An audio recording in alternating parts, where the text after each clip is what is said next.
Bienvenidos a el noveno seminario virtual de la Asociación Académica Ascola en su capítulo América Latina. Ascola quiere decir Academic Society for Competition Law.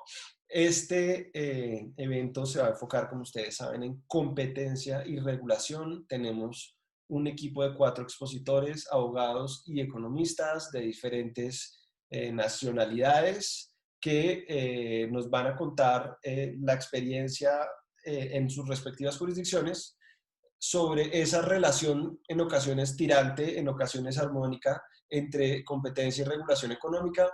Pero vamos a comenzar con las presentaciones desde lo más abstracto a lo más práctico.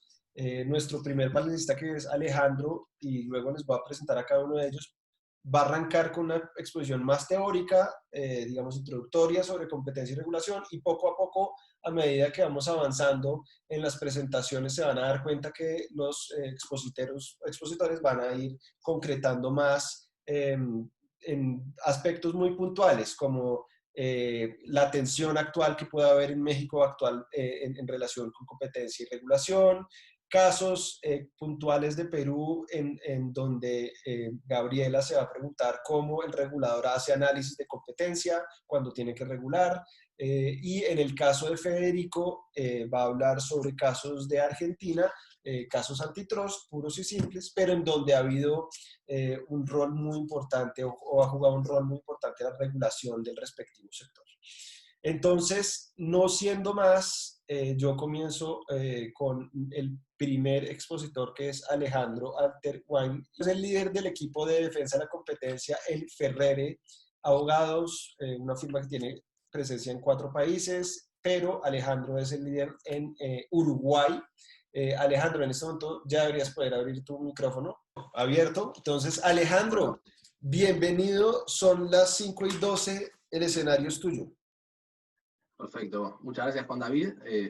Aprovecho, además de saludarlos a todos ustedes y agradecerles por acompañarnos en este webinar, aprovecho con una aclaración, voy a hacer público mi voto, yo puse que participé en uno, queriendo decir que este era mi segundo, así que quizás hubo un problema de interpretación si otros tuvieron el mismo problema que yo. Bien, si me dan un segundo, voy a compartir la presentación. ¿Se ve, verdad?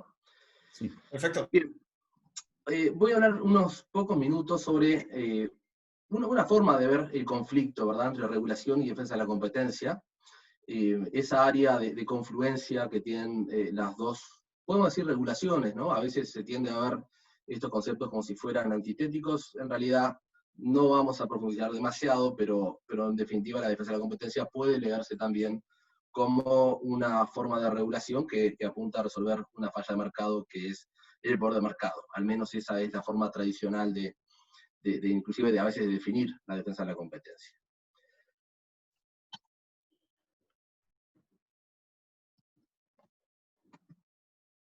Tenemos un pequeño delay. Sí, a ver ahí. Ahí, perfecto.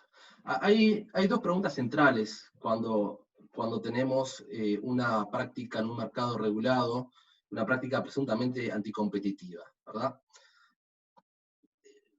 Las 2 preguntas principales son, la primera, si el regulador económico por su especialidad desplaza a la agencia de competencia.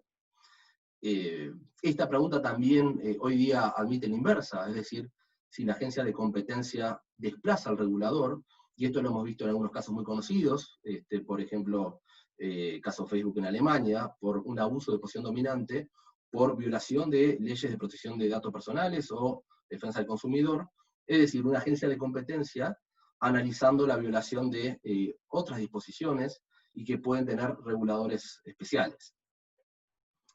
La segunda pregunta es si la regulación desplaza a la normativa antitrust. Son preguntas muy relacionadas, por temas de tiempo voy a centrarme en esta segunda pregunta. Se trata evidentemente de un tema de actualidad, con grandes desarrollos, diría, en este nuevo milenio. Sin embargo, es un tema quizás tan viejo como el derecho antitrust. Podemos rastrear un primer antecedente de una sentencia analizando esta confluencia, en el caso Trans Missouri del año 1897, Esto fue solamente, como ven, 7 años después de la sanción de la Sherman Act. En este caso, 18 empresas ferroviarias se habían cartelizado, tenían un tarifario, y el gobierno de Estados Unidos demanda a esta asociación. Una de las defensas de estas empresas era que se encontraban reguladas por también lo que fue la primera regulación económica, que fue la Interstate Commerce Act de 1887, con lo cual entendían que estaban exentas de la aplicación de la normativa antitrust. Bueno, lo cierto es que la Corte rechaza el argumento, analiza la regulación económica en cuestión, y lo que dice es que no hay en dicha regulación un derecho de las empresas a formar, bueno, lo que llama un buró de tarifas. Así que es un tema actual, pero no necesariamente nace en estos años. Al día de hoy tenemos principalmente 2 modelos de resolución de este tipo de conflictos. Evidentemente que hay más, pero me quiero referir a los modelos de Estados Unidos y de Europa, de la Unión Europea. En Estados Unidos, tras una larga evolución jurisprudencial, actualmente se aplica la teoría de la inmunidad antitrust implícita por acción regulatoria. Esto surge principalmente de los casos Trinco y Credit Suisse de los años 2004 y 2007. Muy rápidamente, porque los casos son bien conocidos. El caso Trinco, en el caso Trinco la Corte hace una desaplicación de la normativa antitrust en función de un análisis principalmente costo-beneficio. Entiende que de aplicar la normativa antitrust habría un uso ineficiente, digamos, de los recursos del Estado. Y además refiere a, digamos, costos falsos positivos que son muy costosos para la sociedad y pocos beneficios adicionales de aplicar la normativa de competencia. En el caso de Credit Suisse, ya la Corte identifica 4 factores que deben encontrarse para configurar una situación de inmunidad implícita. Ellos son la existencia de un regulador que supervise la actividad en cuestión, que exista y se pruebe un ejercicio efectivo por parte de dicho regulador de sus potestades regulatorias. En tercer lugar, debe haber un riesgo de que hayan requerimientos en conflicto entre sí, desde el lado de ambas regulaciones. Y en cuarto lugar, que la regulación en cuestión, ¿sí?, tenga como uno de los puntos centrales este conflicto que se esté analizando. Es lo que la Corte americana habla de The Heartland of Regulatory Scheme. En la Unión Europea, es decir, y solamente para pasar línea por Estados Unidos, es una visión muy pragmática, ¿no? Termina analizando no solamente lo que dice la regulación, sino cuál es la fuerza, la completitud de dicha regulación. Inclusive en dicho caso, tanto Trinco como Credit Suisse había saving clauses, es decir, la propia regulación decía que era sin perjuicio de la normativa antitrust, y aún así la Corte entendió que no debía aplicarse la norma antitrust en esos casos. En el caso de la Unión Europea, lo que hay es una teoría que podemos llamar de margen de maniobra. El caso principal es Deutsche Telekom del año 2010. Lo que dice esta teoría es que no hay inmunidad cuando el sujeto regulado puede cumplir en forma autónoma, es decir, sin violar derechos regulatorios, con el derecho de la competencia. Rápidamente, puedo decir que este caso refiere a una sanción que se le impone a Deutsche Telekom por una práctica de compresión de márgenes, y la principal defensa de la empresa es que la regulación autorizaba dicho precio. En efecto, la regulación tenía un price cap, y lo que decía Deutsche Telekom es: mi precio está siempre por debajo del máximo autorizado, y de hecho hay varias intervenciones de mi regulador local de Internet que avala mis precios. Bueno, lo que dice la Corte, el Tribunal de Justicia, disculpen, en Europa, es que a pesar de ello, la empresa tenía un margen de maniobra para cumplir también con la normativa de competencia. Por último, en esta, como ven, una muy breve presentación, quisiera mencionar algunos de estos principios que han informado las principales sentencias en esta materia. Bueno, el primero es el de la ley especial, que en los sistemas latinos es bien conocido por su prevalencia por sobre la ley general. Lo cierto es que no son tantas las sentencias que refieren a este principio, porque esos serían los casos fáciles, ¿no? En los casos difíciles ya no es tan frecuente encontrar este tipo de referencias. Está el principio de non bis in idem, ese mandato del derecho penal, donde no se permite sancionar dos veces a un mismo sujeto por un mismo hecho, y suele ser una defensa típica de la empresa investigada. La identificación del bien jurídico tutelado, esto saben que amerita un capítulo aparte, pero esta suele ser, de hecho, el argumento de la agencia de competencia frente a la defensa del non bis in idem. Es decir, lo que termina diciendo la agencia de competencia es, bueno, yo tutelo libre competencia, bienestar del consumidor, son bienes jurídicos tutelados distintos a los que persigue la regulación económica.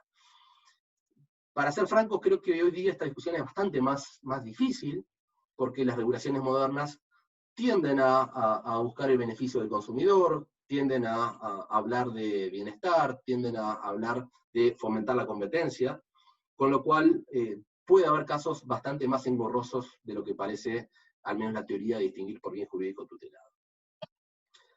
Está la evaluación costo-beneficio, el caso Trinco en Estados Unidos es un ejemplo de esto. Está también el análisis de la calidad y el sentido y la aplicación efectiva de la regulación. Esto viene más del lado de la sentencia Credit Suisse, y es propio de un sistema pragmático como el anglosajón. Los sistemas latinos, digamos que una vez que hay regulación, el hecho de que se aplique o no se aplique pareciera ser casi anecdótico, con lo cual creo que hay que tenerlo en cuenta.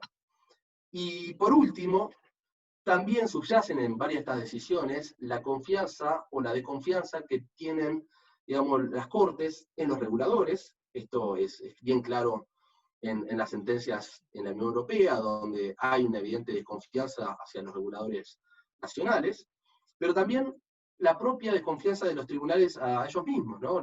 Si uno lee las sentencias americanas, hay una desconfianza hacia el expertise que puedan tener los tribunales en intervenir en cuestiones económicas complejas, como es la competencia en sectores regulados.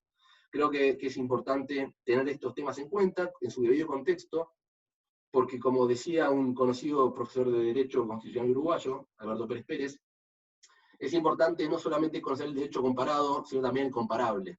Así que es importante entender los contextos jurídicos e inclusive culturales. No quiero pasarme del tiempo asignado, con lo cual dejo por acá y por supuesto quedo a disposición por cualquier consulta. Excelente, Alejandro. Si hubiera un premio Nobel para presentar algo complejo en 10 minutos, yo te postularía. De hecho, escuchándote, a mí me parece que, por lo menos en América Latina, yo no he leído un buen texto introductorio. Yo creo que es algo para que pienses en el futuro. De pronto que vale la pena que escribas un artículo o algo. Porque hace falta una explicación como 101, como lo que acabas de hacer, que de pronto luego se aplique a alguno de los muchos casos donde ha habido, digamos, esta intersección entre competencia y regulación. En Colombia, por ejemplo, en relación con el sector agrícola, ha ocurrido, digamos, se ha presentado tensiones muy importantes y me parece que ha faltado, digamos, esta discusión de derecho comparable, como decía el profesor que mencionaste, está muy buena la expresión. Bueno, Alejandro, tú ya sabes que luego vas a tener una segunda oportunidad para hablar. Aprovecho que hay muchos asistentes al evento que no habían estado antes. Entonces, ¿cómo funciona esto? Los 4 panelistas van a hacer su exposición y cuando terminen los 4 panelistas, seguiré yo en la moderación.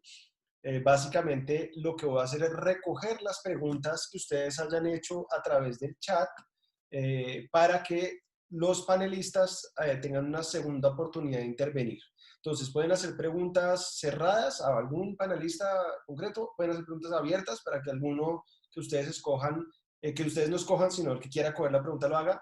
Y los panelistas van a tener la libertad de escoger qué responden en ese tramo final. Entonces, qué bueno que sigan llegando participantes, ya somos 65, es un promedio bastante respetable. La verdad es que si algo positivo nos ha dejado encierro o esta limitación que tenemos es que al menos tenemos buenos eventos y con buena concurrencia en este mundo digital. Entonces, ahora sí, dejo de echar carreta para abrirle el micrófono a Alexander Elguita. Alexander, qué gusto tenerte. Alex trabaja en México, es venezolano, pero trabaja en México, es investigador y profesor en CIDE, un gran lugar que yo admiro muchísimo y que muchos latinoamericanos admiramos. Entonces, pues Alejandro, aquí son las 5:25. Tienes el escenario para tu exposición.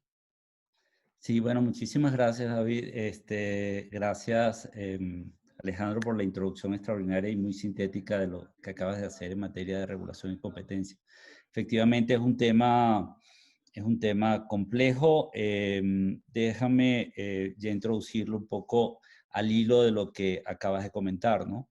La experiencia en México ha sido muy interesante, parte de una historia de conflictos entre temas regulatorios de competencia y de coordinación, no solamente conflictos, sino temas de coordinación entre ambas autoridades, aun cuando ambas aspiran a ciertos niveles, grados de competencia, ¿no?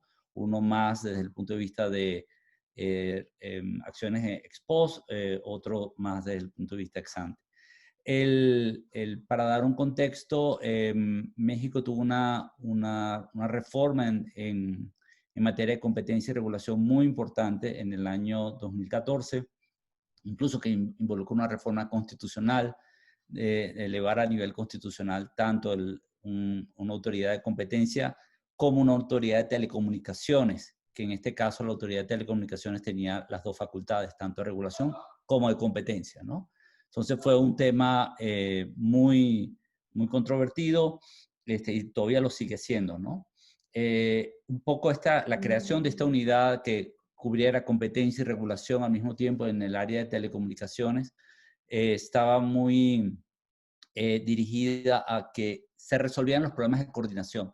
Por mucho tiempo se trató de, por ejemplo, hacer declaratorias de poder sustancial de agentes de fuerte participación en los mercados que no tenían contestabilidad en los mercados de telecomunicaciones y por descoordinación, problemas de carácter legal, etcétera, nunca fueron lo suficientemente exitosas. Tuvieron que llevar al extremo a lo que es una reforma constitucional, ¿no? Y luego de ley. Y creación de dos instituciones de esta naturaleza. Y luego hay algo muy importante en la reforma que está atado a la acción tradicional que hacen las autoridades de competencia. Sabemos muy bien que están, bueno, por una parte las prácticas de carteles, ¿no? De coordinación, efectos coordinados, y otras que están más relacionados con efectos de poder sustancial, ¿no? O conductas unilaterales. Y bueno, y todas las acciones ex antes de determinación de concentraciones. Pero se dieron lo que se llaman unas facultades ampliadas. Se siguió un poco el modelo inglés de hacer lo que se llama market investigation, es decir, investigaciones de mercado. Se crearon dos artículos que permiten a la autoridad de competencia hacer exámenes ex antes de ciertos mercados y en particular determinar la existencia de barreras a la competencia, ¿no? Entonces, barreras a las competencias y libre concurrencia. Entonces, esto amplió enormemente las facultades de la autoridad. Igualmente se dio a un artículo que ya de alguna manera estaba en la ley anterior, pero aquí se reforzó, y es la posibilidad de determinar condiciones de competencia efectiva, como dicen, whatever that means, en los mercados, y la posibilidad de establecer recomendaciones. No son la pregunta aquí es cuán vinculante es estas determinaciones. En el caso del artículo 94, sí se señala que la autoridad de competencia tiene ya facultades incluso casi de dictar tarifas, ¿no? Sin embargo, ya en su aplicación de ley han habido algunos problemas que a continuación resumo de manera breve en la presentación. En primer lugar, hubo una un análisis bajo las condiciones de barrera a la competencia en el aeropuerto de la Ciudad de México, el principal aeropuerto, problema de slots, fundamentalmente, un problema de congestión, y en la cual la autoridad de competencia determinó que efectivamente habían un problema de participación de uno de los agentes con mucho rol y que tenía que haber una reasignación de esos slots, ¿no? Incluso entró a la especificación de cómo debería ser esa asignación a través de mecanismos de subasta, incluso separación de slots de algunos de los agentes y renovación de ellos. Desafortunadamente el caso fue ante tribunales, fue apelado. Hay un regulador específico para el tema de aeropuertos y recientemente, bueno, ya hace un tiempo ya se habían los tribunales especializados en materia de competencia, que fueron también parte de las reformas del 2013, determinaron que la autoridad de competencia no tenía esas facultades, en particular de entrar y determinar de manera técnica y específica cómo deberían ser asignados los slots. Entonces, y acaba de ser ratificada esa decisión apenas la semana pasada ante la Corte Suprema. Entonces, eso es un golpe fuerte a lo que es la actividad o lo que determina el artículo 94 de la ley. Y luego está el tema relacionado con el sector energético. El sector energético, el Estado mexicano ha decidido revertir ciertas reformas que tenían una orientación de competencia económica y que involucra el impedimento, desplazamiento de algunos actores que ya habían entrado a la generación del sector de energías. Sin embargo, la autoridad de competencia, en un movimiento que me pareció muy acertado, llevó a cabo una controversia constitucional en la cual, luego de una opinión señalando que esto violaba condiciones de competencia o desmejoraba las condiciones de competencia en ese sector, se abre esta controversia, todavía está en la Corte, está analizándose, pero va a ser muy relevante, particularmente tanto para la aplicación del artículo 94 con facultad ampliada, como para el artículo 96 de determinación de condiciones de competencia efectiva. Creo que este es más o menos el panorama que está presente. Luego abordaré otros temas que me parecieron muy relevantes de tu presentación, Alejandro. Alexander, muchísimas gracias y también muchísimas gracias por ceñirte al tiempo. Ustedes saben que como son 4 panelistas, todos tenemos que estar muy bien sincronizados para que el evento dure una hora y media más o menos. Pues ciertamente el caso mexicano es un caso supremamente interesante ahora mismo, precisamente por las tensiones que puede haber entre el gobierno federal y y órganos reguladores autónomos o en este caso órganos de competencia autónomos. Estoy seguro que luego vendrán preguntas muy directas para Alexander en este sentido. Por otra parte, les cuento que somos 72 participantes, así que ha ido creciendo la audiencia. Y quien viene a continuación es nada más y nada menos que Gabriela López. Gabriela es economista y ella hace parte de Boulard Falla Escurra, una oficina de abogados muy conocida en Perú y que además próximamente va a organizar un moot court virtual de libre competencia. De pronto Gabriela quiere contarnos algo sobre eso. Gabriela, ya estás con el micrófono abierto para que tú mismo lo abras. Y Gabriela, pues es jefe de consultoría económica en BF Plus. Gabriela, ¿cómo estás? Bienvenida. Muchas gracias. Perfecto, gracias. Voy a compartir mi presentación.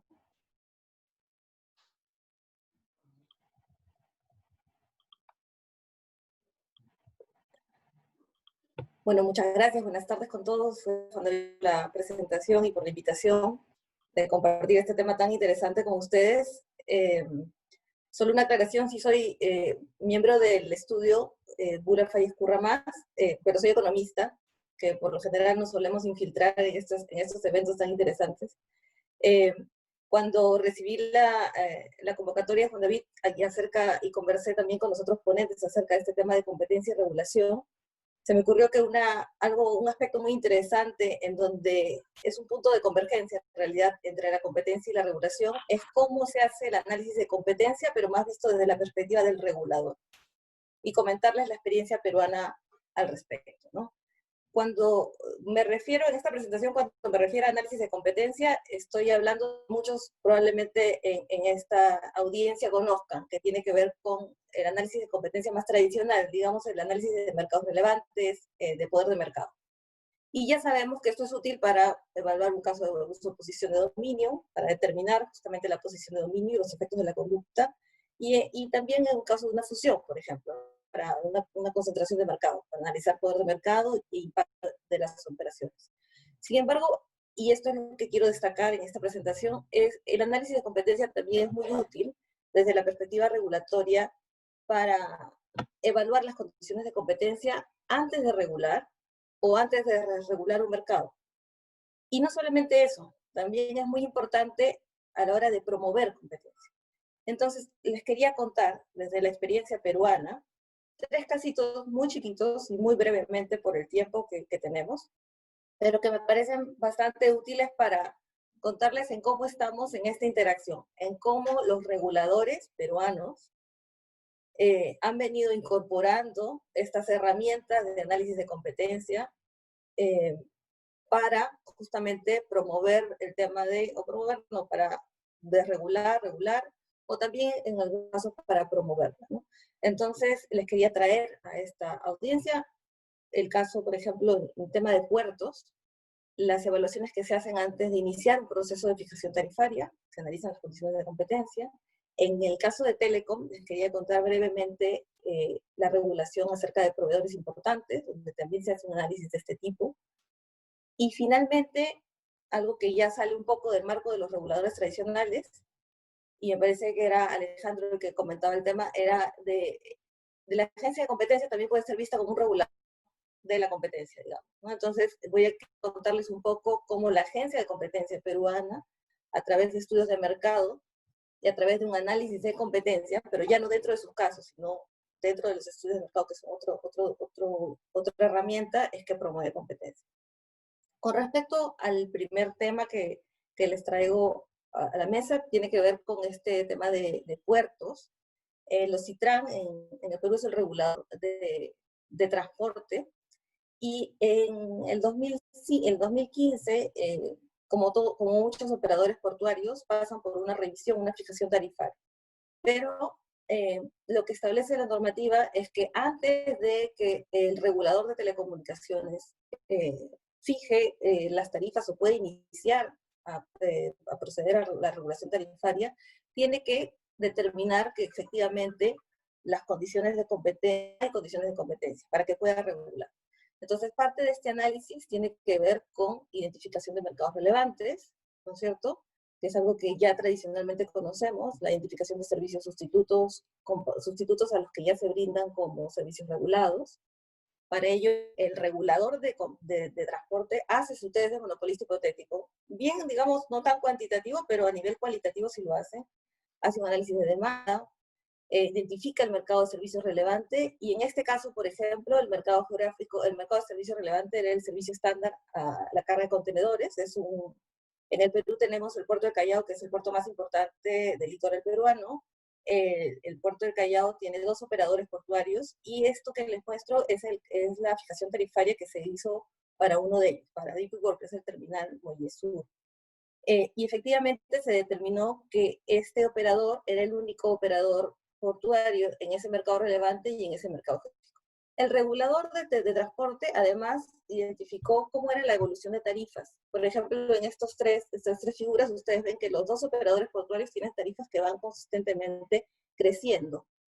Y además el regulador identificó los factores que explican este comportamiento de tarifas.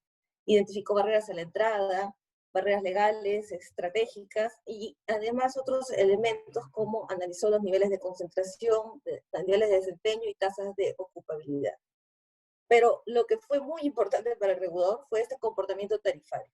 Entonces, efectivamente, lo que él determinó es que no existían las condiciones de competencia suficientes entre estos dos operadores portuarios que están en el Callao, como para que la competencia discipline, por lo tanto, tenía que ser regulado, y el regulador empezó con la regulación tarifaria en este caso.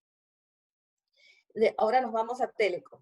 En Telecom lo que les quería contar es una normativa que se llama la normativa de proveedores importantes. Desde el 2008 hay una ley que lo que dice es que es la ley de acceso a infraestructura de proveedores importantes en Telecom. Y lo que dice es, si tú eres proveedor importante, tienes que darle acceso y uso a tu infraestructura. Esto lo ha hecho OCIPTEL, que es el regulador de Telecom en Perú, para muchos mercados. Esto que les muestro acá tiene que ver con la regulación para Telecom. Analizó el mercado de servicios móviles y a veces identifica mercado relevante, lo define en base a una serie de variables ad hoc para el mercado y analiza indicadores estructurales, por ejemplo, los índices de concentración a través de líneas en servicio, tráfico o ingresos, pero además también analiza otros indicadores, además de estructurales que tienen que ver con la evolución de las líneas en servicio por cada operador, indicadores dinámicos, ¿no? Como por ejemplo en el extremo inferior se muestra una evolución de la tarifa implícita. La tarifa es muy importante a la hora de evaluar justamente condiciones de competencia. Entonces, lo que vio el regulador fue que las cuotas de concentración iban convergiendo, digamos, que quiere decir que el mercado se está dinamizando, y la tarifa iba reduciéndose constantemente. Por lo tanto, estableció que las condiciones de competencia en el mercado móvil eran suficientes como para no es que existía ningún proveedor importante. Si no existe ningún proveedor importante, el mercado móvil sigue siendo sin ser regulado, ¿no? Y finalmente les quería contar el caso de Indecopi. Indecopi es una agencia de competencia, pero también la podemos ver como el regulador de la competencia, digamos, ¿no? Y una herramienta que tiene el Indecopi es la Comisión de Libre Competencia en particular, son las de estudios de mercado. Los estudios de mercado, lo interesante es que son estudios, digamos, de organización industrial o estudios de análisis de competencia de un mercado específico, y lo interesante es que como resultado y como conclusión de esos estudios de mercado se puede promover regulación. ¿Sí? Y además es una especie de, no solamente puede promover una regulación específica, sino también que puede dar inicio a investigaciones. En el 2018, a fines del 2018, la CLC, la Secretaría Técnica de la CLC, que es la Comisión de Libre Competencia, inició un estudio de mercado para analizar las condiciones de competencia en los sistemas de tarjetas de pago. Previamente, en el 2016, el Indecopi había hecho una lista de todo lo que tenía que incluir sus estudios de mercado. Tenía que incluir análisis de participación de mercado, barreras, nivel de movilidad de consumidores, niveles y patrones de precios y rentabilidad, entre otros. Este estudio de mercado está todavía en proceso. El Indecopi viene trabajando en este estudio de mercado, pero ellos hicieron un análisis, digamos, preliminar a la hora de lanzar este estudio de mercado y anunciar que lo estaban investigando. Y básicamente, después de analizar brevemente estos elementos que vemos a la izquierda, identificaron que el mercado de tarjetas de pago era un mercado que probablemente tendría algunos problemas de concentración y de vinculación entre empresas que harían que esté causando algunos efectos como competencia reducida en el mercado, un alto costo para los comercios y un bajo nivel de acceso en el uso de medios de pago. Entonces, es un estudio, como digo, que todavía está elaborándose por la Agencia de Competencia, pero me pareció muy interesante porque no es que lo haga este análisis de competencia dentro de los casos, que normalmente es que lo que uno está acostumbrado, sino que lo hace dentro de esta herramienta, que es una herramienta de abogacía de la competencia, como se conoce, para promover competencia y autorregulación también, ¿no? Eso era lo que les quería comentar. De repente, después tengo oportunidad de comentarles un poquito más. Excelente, Gabriela, muchísimas gracias. Ciertamente que es refrescante no solo escuchar a abogados, sino a economistas, y por eso es un gusto tenerte por acá.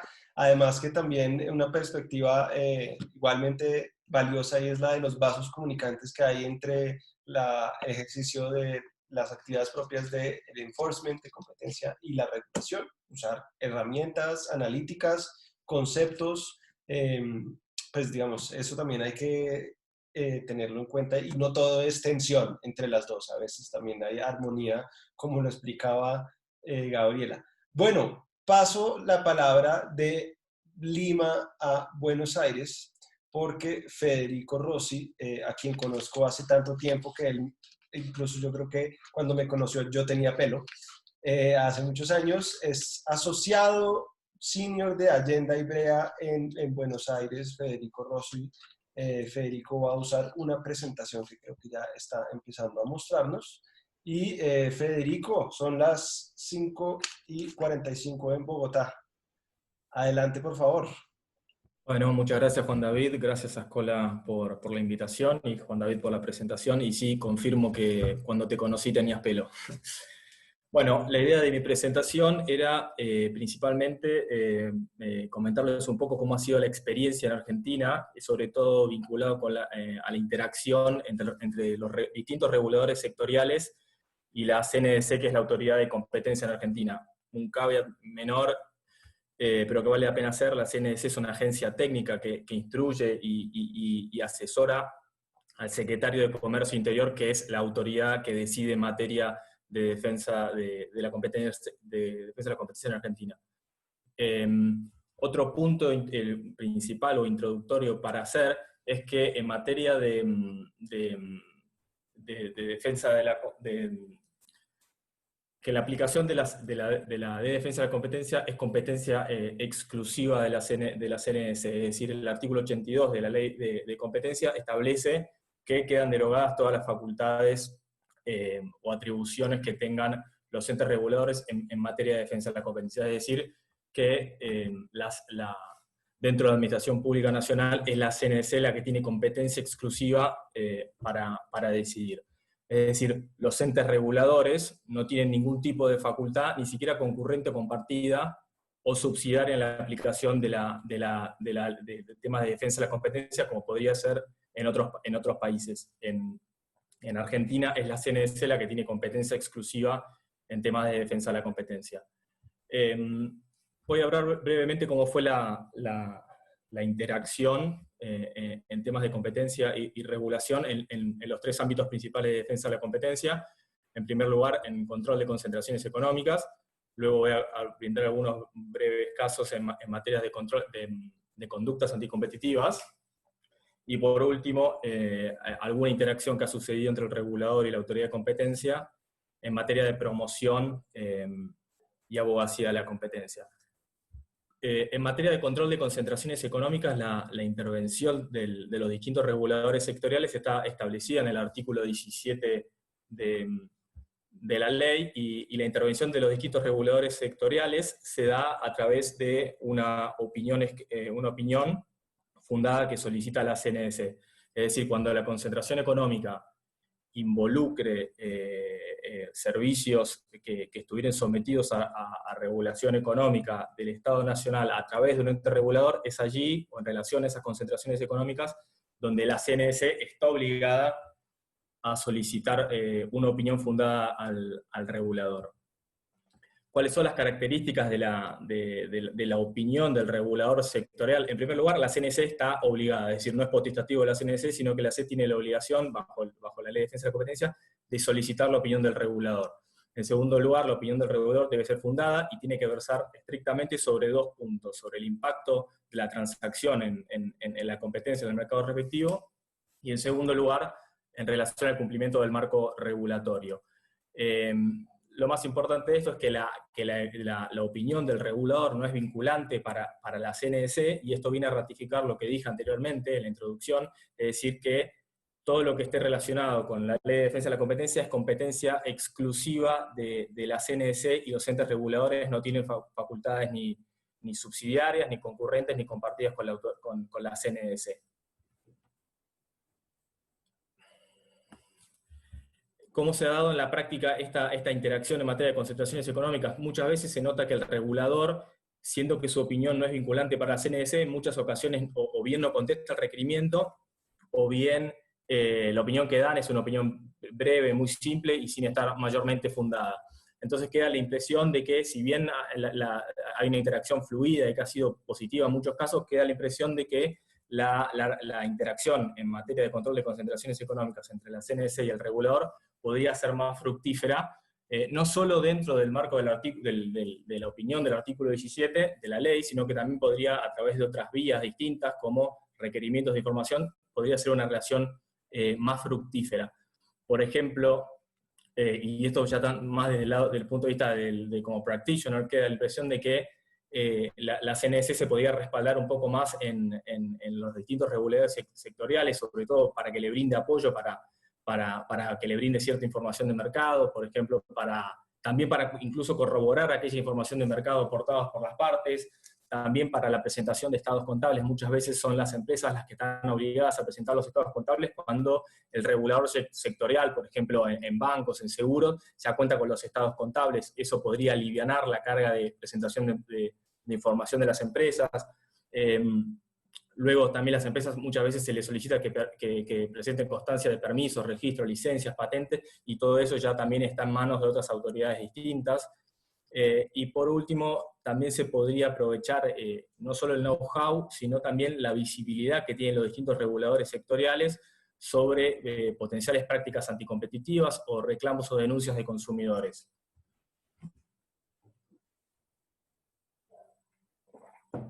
Luego, pasando a la interacción entre el regulador sectorial y la CNC en materia de conductas anticompetitivas, a diferencia del control de concentraciones económicas, la intervención del regulador en este ámbito no está reglada por la ley de competencia, sino que es más bien una facultad potestativa de la CNC de involucrar al regulador, ya sea a través de un pedido de información y de documentación, o también llamándolo al regulador a audiencia testimonial. Probablemente el caso más saliente de los últimos años en la defensa de la competencia en Argentina es el caso Prisma. Muchos habrán escuchado sobre este tema, y que es un caso de una cooperación fructífera y muy positiva entre el Banco Central de la República Argentina, en su carácter de regulador de la ley de tarjetas de crédito y de medio de pagos en general, y la CNC. El caso comenzó con un reporte, con una investigación sectorial de la CNC, que fue emitido en agosto del año 2016.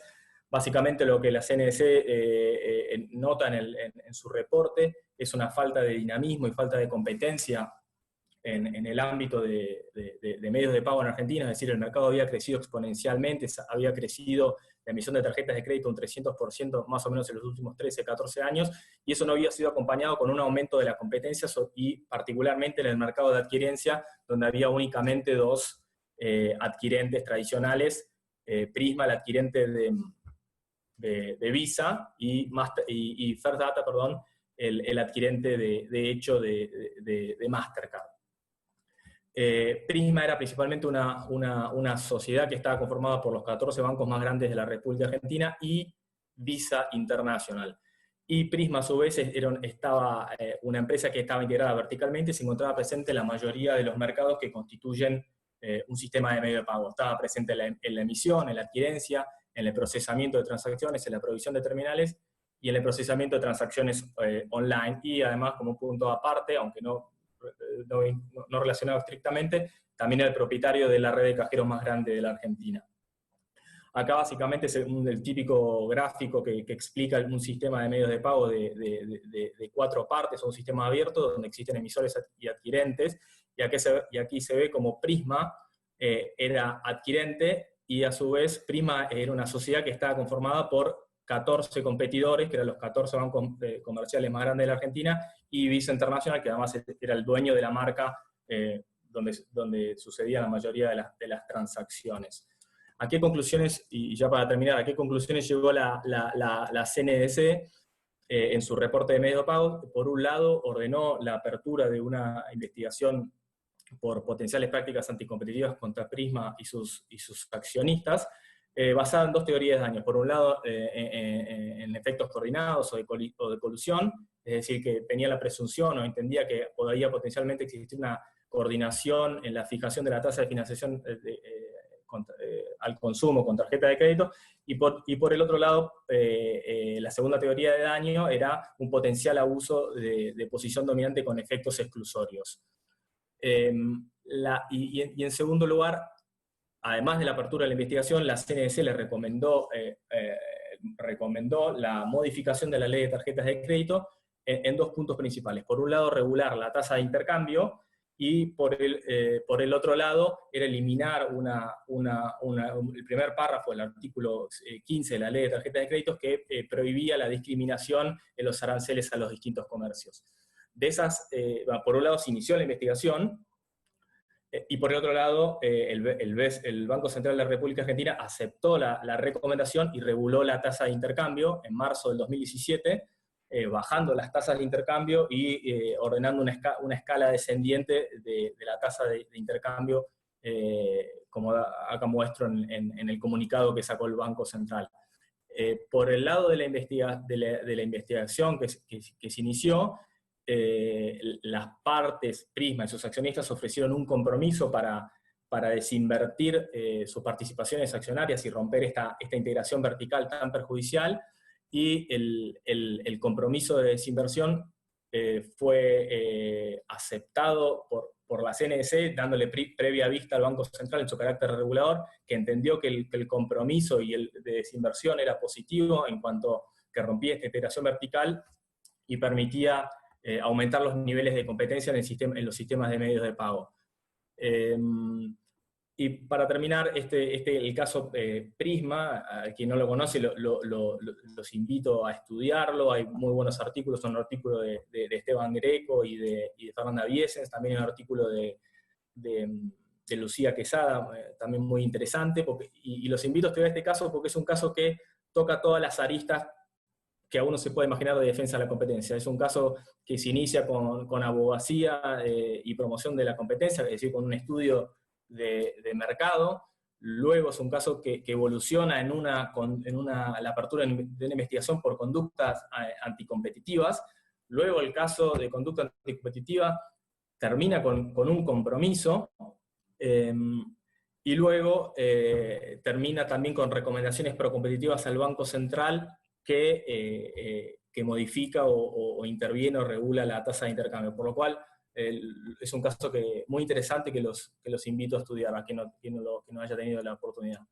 Hasta aquí voy, Juan David. Listo, Federico, muchísimas gracias. Alejandro, vete preparando porque ya vas a empezar a hablar tú. Pero antes les recuerdo un par de cosas porque veo que algunos llegaron recientemente. La primera es que el video de este evento va a quedar cargado en YouTube en algún momento del fin de semana para quienes quieran repetir el evento o quienes llegaron tarde y quieran verlo completo. Segundo, yo le voy a pedir a los expositores que si quieren compartan sus diapositivas, y yo lo que hago es que cargo el video y las diapositivas. Entonces el video va a YouTube, pero yo siempre publico la información de que el video está cargado en el blog lalibrecompetencia.com, y ahí van a poder descargar las diapositivas de los autores, de los expositores. Entonces, ahora sí viene la época de preguntas. Están un poquito tímidos, me da la impresión, porque no hay tantas preguntas como siempre.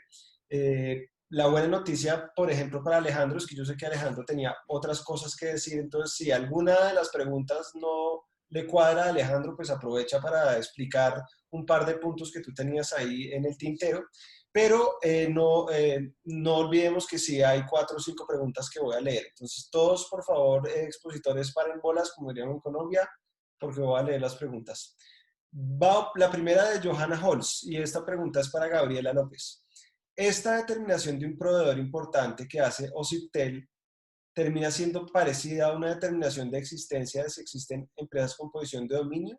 ¿Podría ocurrir, por ejemplo, que OCIPTEL determine que no hay proveedores importantes en el mercado de móviles y, sin embargo, concluya que sí existen empresas que cuentan con una posición de dominio? Listo, ahí tienes una muy puntual, Gabriela.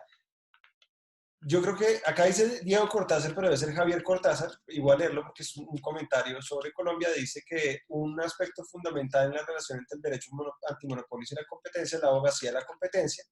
Dice que si bien en Colombia la ley 1340 estableció la abogacía, que hace falta que la ley se cumpla, Salvo pocas excepciones, especialmente las comisiones de regulación, las agencias estatales no cumplen la ley, no consultan con la superintendencia los proyectos de regulación que cumplen los criterios para realizarla, lo cual además los deja con vicios de nulidad. Bueno, ese era el comentario de Javier. Y sigo con otra pregunta de Carlos Raúl. Esta pregunta es abierta para todos. Desde la experiencia en sus países, ¿qué ejemplos tienen de casos en los que el regulador emitió regulación para fomentar la competencia?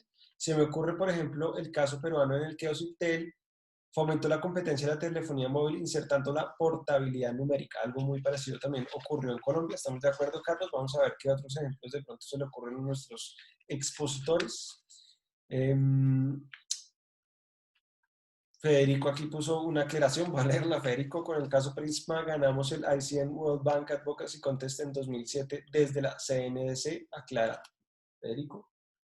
Luis Gómez, con las buenas tardes. ¿Cómo se está manejando la situación del secuestro o la captura del regulador en el contexto de la defensa de la competencia? Daniel Antero hace una pregunta para Alexander Elvitar. Alexander, ¿qué tanto alcance puede tener la COFECE en la imposición de sanciones estructurales en mercados de red como los de transporte de gas o transmisión de electricidad, considerando que los gestoras son órganos públicos? Es una pregunta súper puntual. Diego Polo, desde Argentina, quisiera preguntarle a Federico cómo considera que está funcionando hoy el mercado de tarjetas de crédito de débito y si la solución de la autoridad y el Banco Central fue más efectiva que la reducción a la mitad de los topes en la ley de tarjetas de créditos que estaba en tratamiento, en discusión en el Congreso de la República Argentina. Bueno, hasta ahí llegaron las preguntas, se cierran entonces las preguntas y le voy a dar la oportunidad entonces a nuestros conferencistas. Alejandro, por favor, abre tu micrófono. ¿Listo? Adelante. Sí, perfecto. Es un tema súper complejo y sin duda pudo haber sobresimplificado varios de los aspectos de la discusión. De hecho, me quedé un poco con las ganas de al menos abrir la discusión sobre cuál es en definitiva la distinción de los distintas regulaciones, ¿no? ¿Por qué esa distinción es tan tajante entre defensa de la competencia y demás regulaciones? Y hay una forma que a mí me resulta interesante de hacerlo, evidentemente no es un invento mío, es ir a los bienes jurídicos tutelados y particularmente a la falla de mercado que cada tipo de regulación intenta atacar o resolver. A veces se discute, por ejemplo, si la propiedad intelectual es regulación, y evidentemente que lo es, ¿no? Lo que ocurre es que al final el método de cada regulación es distinto y es, el que se entienda apropiado para intentar resolver esa falla, ¿no? En el caso de la propiedad intelectual, por ejemplo, y para ser más gráfico, lo que tenemos es una falla de mercado, donde lo que es muy caro de producir es muy barato de copiar, con lo cual eso se resuelve, o intenta resolver, a través de la concesión de derechos exclusivos, o derechos a veces de remuneración. En otros casos tenemos problemas de asimetría de información, por ejemplo, entre un proveedor y un consumidor, y tenemos que la defensa del consumidor, que a veces no es vista como una regulación, pero lo es, termina siendo una regulación porque lo que hace es intentar equilibrar esa relación dándole determinados derechos de información y derechos de equiparación entre las partes en esa relación de consumo. Por supuesto, podemos hablar de una infinidad, ¿no?, de regulaciones, el caso de los monopolios naturales, que se termina resolviendo a través de el monopolio legal, con la posibilidad para el Estado de luego regular, subconceder en definitiva el derecho de explotación de esa actividad y tarifar, digamos, los precios. En el caso de la defensa de la competencia, entonces también puede verse como una regulación, en su sentido tradicional, una regulación que lo que tiende es a resolver problemas de creación y sobre todo de ejercicio abusivo de poder de mercado. Me parecía importante aclararlo porque en definitiva esa es quizás la base, digamos, para la discusión que sigue. Muy bien, Alejandro. Quiero contarles a nuestros 3 panelistas que no han respondido que llegaron unas preguntas muy interesantes que voy a leer. Voy con primero Esteban Greco. Dice Esteban, por si alguien quiere comentar, actualmente la Comisión Europea ha puesto en consulta la posibilidad de regulación ex ante de las plataformas digitales y asimismo la posibilidad de herramientas de competencia específicas. Por ejemplo, también va a lanzar una herramienta para hacer monitoreo de precios para los mercados digitales y de precios y de comportamientos. Ese es un temazo, ese es un tema como para un evento por sí mismo, así que Esteban lo anotaremos para el futuro además. Por otra parte, Manuel de Almeida, desde Panamá, pregunta, ¿en sus países ha pasado que hay leyes sectoriales que son posteriores a la ley de competencia? ¿Qué metodología llevaron a cabo para este proceso? ¿Tomaron en cuenta a la agencia de competencia? Yo ahí me tomo la libertad de responder que estoy seguro que todos los países lo han hecho porque todo el tiempo están expidiendo regulaciones.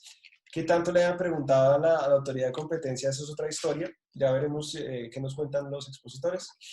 Janet Portillo, desde El Salvador, pregunta, ¿en sus países las denuncias por tácticas dilatorias para otorgar la interconexión entre redes de telefonía por un proveedor importante que pudiera constituir un obstáculo a la entrada de un nuevo competidor, quién la resuelve? ¿El regulador o la autoridad de competencia? O a veces hay pelea y no se ponen de acuerdo. En México está pasando últimamente. Entonces, ahora sí, Alexander Elvitar, te voy a abrir el micrófono para que tú agarres las preguntas que te parezcan pertinentes. Listo. Sí, como no, gracias. Bueno, sí, efectivamente el primer tema que sería señalar es que tiene que ver un poco con la presentación que hizo Alejandro al inicio, ¿no? Que, repito, creo que fue bastante comprensiva de los principales conflictos que hay entre las acciones de regulación de carácter horizontal que realiza la acción de competencia y las regulaciones de carácter sectorial que hacen valga la redundancia, los reguladores sectoriales. Y eso tiene mucho que ver con algunos problemas que se han presentado recientemente sobre esta idea de crear superreguladores, ¿no? Que integren, y tiene que ver un poco con la pregunta de Esteban, que integren de alguna manera a un segmento regulador dentro de la autoridad de competencia o que actúen de manera coordinada, siguiendo ya sea un modelo del tipo holandés o el tipo español o neozelandés, ¿no? O incluso australiano. En el caso, de manera ex ante, simplemente podría decir que en materia de incentivos, las acciones de un regulador sectorial o los incentivos que tiene un regulador sectorial son muy distintos a los incentivos que tienen los reguladores horizontales. Los reguladores horizontales del tipo de competencia, su acción es de entrar y salir. La interacción no es repetida, bueno, salvo que exista reincidencia. En el caso de los reguladores sectoriales, sí está teniendo una falla de mercado, hay un objetivo muy particular. Puede haber, evidentemente, un horizonte de crear condiciones de competencia y es deseable incluso que trabajen con esa aspiración, pero la relación es mucho más rutinaria, es más recurrente, incluso es más propensa a un tipo de captura, ¿no? Mientras que la acción de un regulador horizontal no tiene esas características en principio. Entonces, se presenta dos conflictos. Uno es la concurrencia sobre temas similares, ¿no? Y por otra parte, la posibilidad de coordinar. Es muy deseable, como entiendo la presentación que hizo Federico, de la acción coordinada que realizó un ente regulador, por ejemplo, en este caso entiendo que es el Banco Central y la Agencia de Competencia, como una acción coordinada que permitió ambos en el horizonte de crear condiciones de competencia, pero no de choque, ¿no? Puede haber concurrencia en el cual existan opiniones de ambas partes, pero y que luego se puedan resolver de otra manera. versus situaciones en las cuales yo digo una cosa y el otro dice otra cosa, ¿no? Eso es donde el problema surge, ¿no? Entonces, crear este tipo de mega reguladores puede presentar un problema. Luego quisiera entrar en los próximos minutos más específicamente a lo que señaló Esteban. La pregunta me parece muy relevante, el tema digital, pero creo que ya el tiempo excedió mí. Listo, muy bien. Muchas gracias, Alexander. Bueno, por aquí Giovanni Morales hace otra pregunta que voy a lanzar por si alguno de los dos restantes se anima. Dice Giovanni, ¿no consideran que hay mercados tan dinámicos y complejos que justifican un regulador especializado que aborde temas de, dice, regulación directa como mercados digitales? Bueno, ahí les queda la pregunta, pero le va a pasar ahora sí el micrófono a Gabriela López. Gabriela, intenta por favor abrirlo. Listo. Muy bien. Gabriela, adelante. Sí, voy a contestar la pregunta de Joana. Aprovecho para saludarla por este medio. En Lima nunca llegamos a concretar nuestra reunión y qué bonito encontrarte aquí.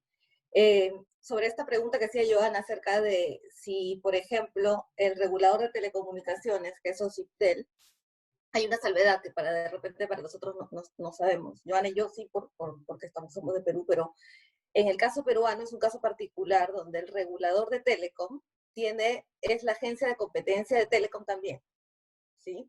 Entonces, para todos los otros mercados, todos, la agencia de competencia es Indecopi, pero para Telecom, la potestad de agencia de competencia es el mismo regulador, ¿sí? Entonces, es una estructura muy diferente, muy rara, muy ad hoc para el Perú, digamos, muy caso raro, pero así funciona.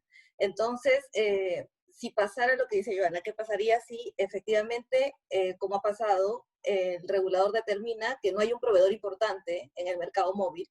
Sí, hay competencias, ¿se acuerdan? Las tarifas bajaban, la concentración se iba diluyendo, acercando al centro, digamos. Entonces, la pregunta sería, el OCIPTEL, porque es la misma agencia de competencia, pero otra oficina que está al costado, ¿no? El mismo regulador, la misma entidad, digamos, podría abrir un caso de posesión de dominio. Y la pregunta, Joana, tiene que ver porque efectivamente el análisis de proveedor importante es muy similar, y en eso contesto parte de la pregunta, sí, es muy similar a un caso de abuso de posición, digamos, de la determinación de posesión de dominio. La respuesta más legal, yo soy economista, pero la respuesta más legal es que no son vinculantes, ¿sí?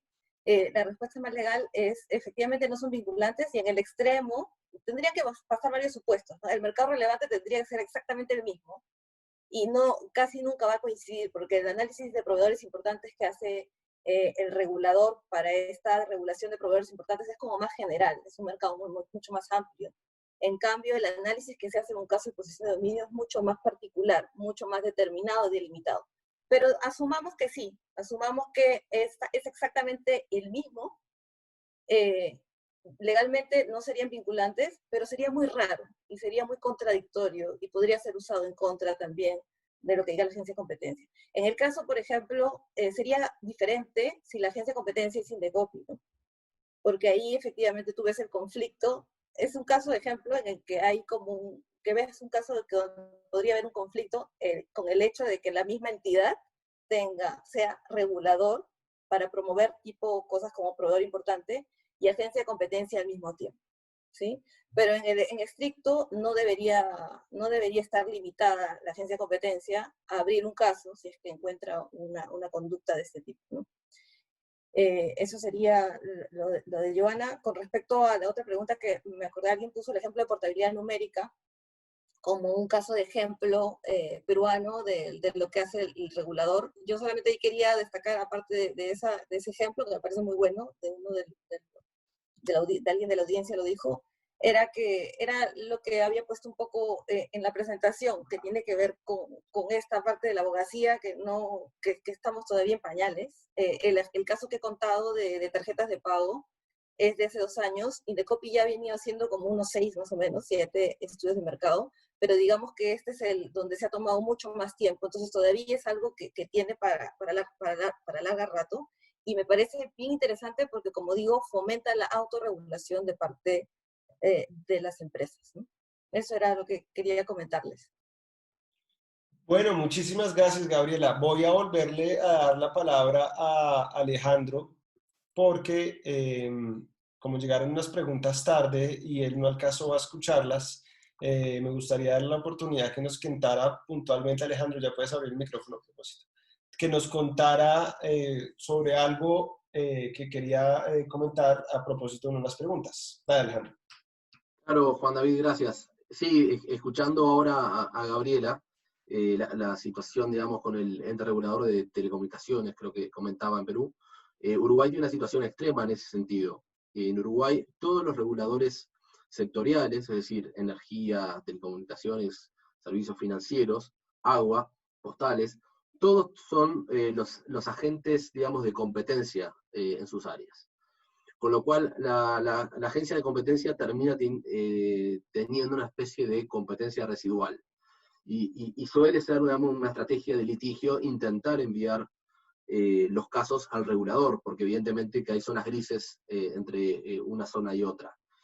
La experiencia menos uruguaya, siendo un país chico y de pocos recursos, yo no puedo hablar de que haya una captura, pero seguramente el sistema no ha funcionado. No ha funcionado por problemas de recursos, de expertise.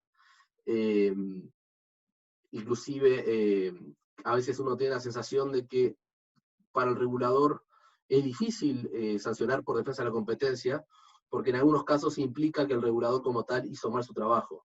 Si no generó, digamos, o si permitió una situación de abuso, evidentemente reguló mal. Con lo cual, creo que son varios los motivos para ser escéptico con la asignación de jurisdicción de competencia a los reguladores. Listo, muchas gracias, Alejandro. Y Federico, ya te abrí el micrófono. Por favor, prueba. Listo. Federico, tienes la palabra. La pregunta de Diego Polo, te agradezco, Diego, la pregunta, y le contesté por el chat, así me podía concentrar en los 3 minutos que me queda a 2 casos adicionales que no pude cubrir, y que son 2 casos de una interacción fructífera y positiva entre el regulador sectorial y la CNC. El primer caso que quiero traer a colación es la intervención de la CNC en las licitaciones públicas para la compra de medicamentos de alto costo. Allí el PAMI, el IOMA y el regulador de la salud solicitaron la intervención de la CNC en materia de diseño de licitaciones públicas para la compra de medicamentos, y la intervención aparentemente fue positiva porque los precios de compra bajaron un 70% de un año al otro. Ese es un primer caso que quería marcar, y esto se da cuenta de esto en el reporte que emitió la CNDC en diciembre del año 2019 en relación al mercado de medicamentos. El segundo caso que quería traer a colación, que es un caso también interesante para estudiar, es una recomendación procompetitiva que emitió la CNDC en el mercado de aeropuertos. El ORSNA, que es el regulador aeroportuario, le solicitó a la CNDC que se expida en relación a cuál era la opción más conveniente, o la propuesta más conveniente para aumentar la capacidad de distribución de combustible en el aeropuerto de Ezeiza, que es el aeropuerto más grande de la Argentina y uno de los 10 más grandes de Latinoamérica.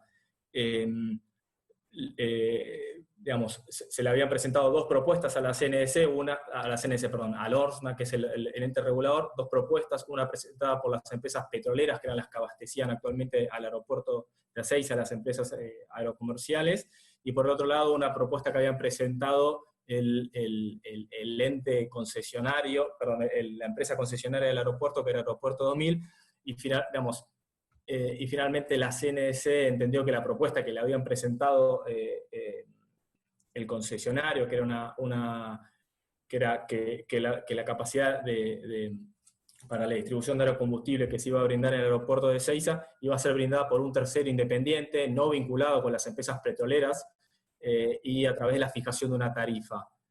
Por el otro lado, la propuesta que le habían hecho las empresas petroleras, que eran muy flojas desde el punto de vista de defensa de la competencia, era que las 3 empresas actuales petroleras que proveían de de combustible al aeropuerto, iban a crear una sociedad, es decir, un vehículo entre competidores, y que le iban o se comprometían a brindar un acceso a terceros proveedores. Claramente la CNDC tuvo una fácil decisión, que fue llegar a la conclusión de que la propuesta que le había presentado Aeropuertos 2000, que era hacer una licitación y establecer una tarifa, era la más conveniente desde el punto de vista de defensa de la competencia. Entonces, quería cerrar con esos dos casos también de una interacción, parecería ser positiva y fructífera, entre el regulador sectorial y la CNDC, tanto en el mercado de medicamentos como en el mercado aeroportuario. Bueno, Federico, muchísimas gracias por tu intervención, muchísimas gracias a todos los panelistas por haber aceptado esta invitación, a los asistentes que empezamos con un número, llegamos hasta 75 y ahora hay 57 valientes personas escuchándonos. Aprovecho antes de cerrar para invitarlos al próximo seminario virtual del capítulo América Latina de Ascola. El evento será sobre abuso de posición dominante en materia de servicios públicos, así que Janet, la pregunta que no te respondieron, de pronto ahí la vamos a discutir. Los panelistas, Marta Lubet, David Toro, Evelyn Janet Portillo de Áviles, precisamente, y Mario Balibán, serán los 4 expositores que tendremos en la próxima sesión. Quienes sean parte de la lista de correos de Ascola van a recibir la información detallada, o si se meten al blog La Libre Competencia, seguramente muy pronto lo publicaré por ahí. Pero, pues bueno, llegó el momento entonces de despedirse, de dar las gracias nuevamente a los expositores, porque realmente hicieron un gran trabajo de síntesis, de contarnos desde conceptos muy abstractos como los que explicó en un comienzo Alejandro, hasta casos muy puntuales que vimos en los demás autores y muy pertinentes. Los expositores creo que hoy lo hicieron excepcionalmente bien y además terminamos a tiempo. Son las 6:20 en Colombia, así que para la mayoría de ustedes será excelente poder cerrar esta conversación y de pronto empezar a preparar la cena. Así que nos vemos muy pronto. Muchísimas gracias y que tengan una buena tarde. Nos vemos, espero, el 6 de agosto. Gracias. Chao.